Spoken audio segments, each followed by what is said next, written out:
Vamos agora à entrevista do dia com Maria Lídia Flandoli.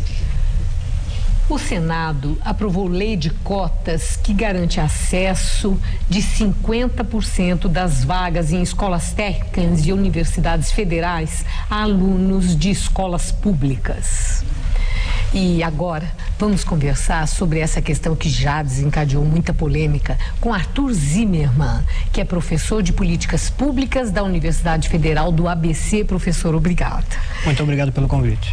Professor, para ficar bem claro para o nosso telespectador, eu peço ao senhor assim, o que essa lei contempla exatamente? Bom, na verdade essa lei ela surgiu por uma pressão da Câmara e do Senado, onde 50% estão destinados a alunos que fizeram o ensino médio em escola pública, e desses 50% tem uma porcentagem que é destinada a afrodescendentes e indígenas também, inclusive com 25% vinculado a pessoas que ganham até um salário mínimo e meio per capita. Eu vi que muitos reitores protestaram contra essa lei por entenderem que ela fere até uma garantia constitucional, que é a autonomia das universidades. Faz sentido? Faz sentido. De um lado, ela fere realmente a autonomia, onde a gente vê que desde o início dos anos 2000 há uma movimentação das universidades públicas e as federais especificamente, mas também as estaduais, de incluírem cotas em suas universidades.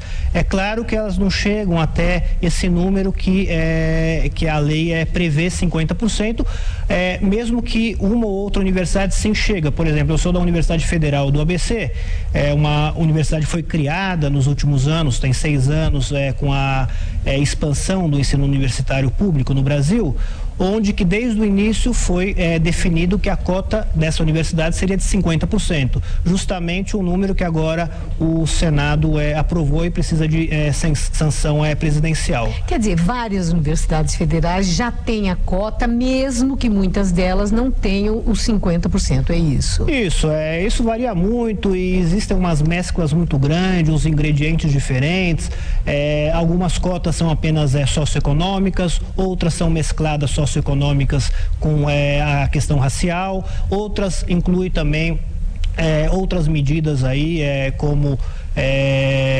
para indígenas, afrodescendentes e outros grupos. Agora, sistematizar através de uma lei torna mais igual o acesso às universidades ou, na verdade, institucionaliza um sistema assistencialista que, de alguma forma, inferioriza quem sabe que está lá por um benefício e não por mérito numa competição que é dura?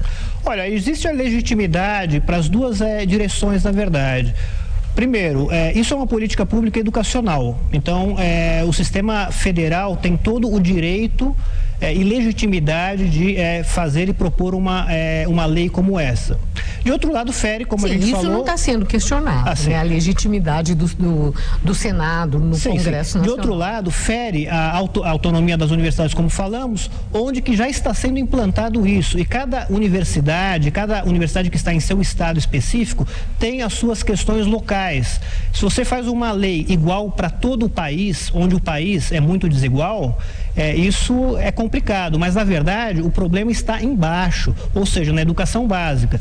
Se a educação básica pública fosse de uma melhor qualidade, não precisaria ter essa lei, certo? Então, como é muito difícil de resolver a questão da educação básica, que na verdade foi municipalizada e em alguns casos estadualizada, então o legislativo ele se encontra na função que resta, ou seja, fazer isso para as universidades públicas federais. Mas aquela questão que eu falei ao senhor, primeiro uma questão que envolve a dignidade da pessoa, a autoestima. Receber uma ajuda num dado momento, mesmo que seja visto como um assistencialismo, pode ser compreendido na emergência. Mas a manutenção desta ajuda é o atestado, né, da incapacidade daquele que recebe.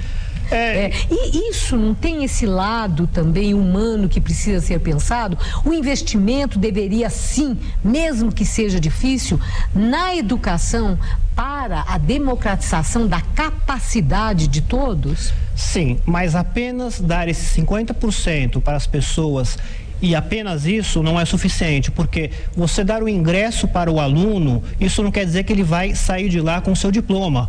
Muitas vezes vai ter evasão, porque o aluno não consegue acompanhar, né? Já tem, né? Eu vi uma pesquisa que mostra no Rio de Janeiro, na UERJ, é muito elevada a evasão dos alunos entre os cotistas.